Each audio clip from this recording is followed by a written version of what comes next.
2014 release ஆன காக்கா முட்டை படத்த நம்ம இதுவரைக்கும் என்ன கதை நினைச்சிருப்போம் அப்படின்னா, 2 பசங்க பீஸா சாப்பிடணும்னு ஆசைப்பட்டுருப்பாங்க. அத எப்படியாச்சும் வாங்கி சாப்பிடணும்னு நினைச்சு நெறைய வேலைலாம் பார்த்து காசுங்க சேர்த்து வச்சிருப்பாங்க. என்னதான் தேவையான அமௌண்ட் கையில இருந்தாலும், அவங்கள பார்த்துட்டு சாப்பிட அலோவ் பண்ண மாட்டாங்க. லாஸ்ட்ல எப்படியோ அவங்க நினைச்சபடி நடந்திருக்கும். இதுதான் நம்ம இதுவரைக்கும் அப்சர்வ் பண்ண ஒரு விஷயமா இருக்கும். ஆனா இதுல உள்ள டீப்பரான விஷயம் என்ன அப்படின்னா, ரிலேட்டிவ் டெப்ரிவேஷன். டெப்ரிவேஷன் அப்படின்றது பற்றாக்குறை. நமக்கு ஒரு விஷயம் இல்ல அப்படின்றது. ஆனா ரிலேட்டிவ் டெப்ரிவேஷன் அப்படின்றது மத்தவங்க கிட்ட ஒரு விஷயம் இருக்கும். ஆனா நம்ம கிட்ட அது இல்ல அப்படின்னு நினைக்கிறது தான். அந்த பசங்க பீஸாவ கண்ல பார்க்குற வரைக்கும் அவங்க லைஃப் வந்து ஹாப்பியா தான் போயிட்டு இருந்துச்சு. எப்போ வந்துட்டு அவங்க ஏரியால பீஸா ஷாப் ஓப்பன் பண்ணாங்களோ, அப்பதான் வந்துட்டு ஏக்கம் வர ஸ்டார்ட் ஆக ஆரம்பிச்சுச்சு. அதுக்கப்புறம் டிவில வர ஆட், மேகசின்ஸ் இதெல்லாம் பார்க்குறப்போ இன்னும் வந்துட்டு ஏக்கம் வர ஸ்டார்ட் ஆக ஆரம்பிச்சுச்சு.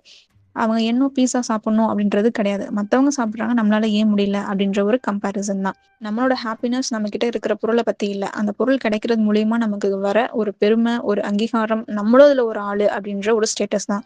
இந்த இல்யூஷன் எப்போ உடையுதோ, அப்பதான் நம்மளுக்கு ரியாலிட்டி புரிய வரும். இந்த விஷயம் இந்த படத்துல மட்டும் கிடையாது.